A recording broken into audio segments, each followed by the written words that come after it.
TDS deduct हुआ इसलिए अब रिटर्न फाइल करने की जरूरत नहीं है। क्या आप भी इस गलतफहमी के शिकार हैं? नमस्ते फिनटेक्स की टैक्स टिप में आपका स्वागत है। मैं आपका दोस्त सीए नवीन। आज हम समझेंगे क्या इनकम टैक्स का टीडीएस कटने के बाद मुझे रिटर्न फाइल करने की जरूरत नहीं है। बहुत सारे ऐसे केसेस हैं जिसमें सैलरी पे टीडीएस काट दिया जाता है एम्प्लॉयर की तरफ से। एम्प्लॉयर को गवर्नमेंट ऑफ इंडिया के इनकम टैक्स एक्ट के रूल्स के हिसाब से हर एम्प्लॉयर को टीडीएस काटना जरूरी है। अगर आपकी सैलरी एग्जम्पशन लिमिट से ज्यादा है और आपको इनकम टैक्स की लायबिलिटी आ रही है तो आपका एम्प्लॉयर उस पर टीडीएस कट कर देता है। लेकिन क्या सिर्फ इतना ही रिस्पॉन्सिबिलिटी है कि मेरा सैलरी पे टीडीएस कट गया तो मुझे अब रिटर्न फाइल करने की जरूरत नहीं है, क्योंकि जो टैक्स आ रहा था वो मेरे एम्प्लॉयर ने भर दिया? यह एक बहुत बड़ी गलतफहमी है। क्या आप भी इसके शिकार हैं? आइए आज हम समझेंगे टीडीएस क्या है और उसका इनकम टैक्स रिटर्न भरने से क्या रिलेशनशिप है। सबसे पहले TDS means tax deducted at source. यह गवर्नमेंट ऑफ इंडिया के रूल्स के हिसाब से जो इनकम टैक्स एक्ट के अंडर बनाए गए हैं, हर एम्प्लॉयर को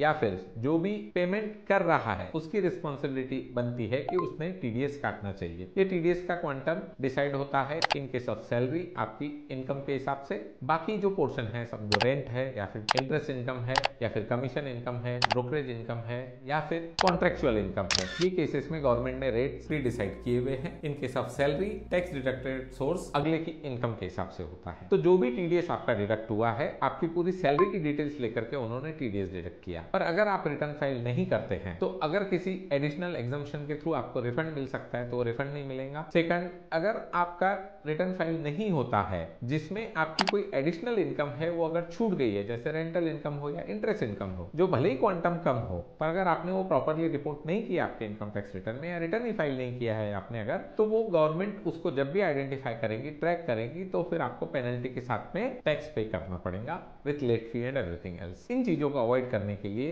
हर उस बंदे का जिसका टीडीएस कटा है उसने रिटर्न फाइल करना ही चाहिए। तो एक सिंपल रूल याद रखना है, भले ही मेरा टीडीएस डिडक्ट हुआ है पर अगर मेरी इनकम बेसिक एग्जम्पशन लिमिट से ज्यादा है फॉर द फाइनेंशियल ईयर 2024-25 जिसका असेसमेंट ईयर आता है 2025-2026, तो मुझे इनकम टैक्स रिटर्न फाइल करना है। अगर मेरी इनकम 3 लाख रुपए से ज्यादा है तो भले ही उस पर टीडीएस डिडक्ट हुआ होगा, मैं रिटर्न फाइल करूंगा तो मुझे और कोई टैक्स नहीं भरना है, तो भी मेरी इनकम 3 लाख के ऊपर रहने की वजह से मुझे इनकम टैक्स रिटर्न फाइल करना चाहिए as per income tax act 1961। तो ऐसे और सभी टिप्स के लिए आप हमारे साथ कनेक्टेड रहिए और इनकम टैक्स रिटर्न फाइल करने के लिए आप कनेक्ट कर सकते हैं namastefintex.com को। नमस्ते।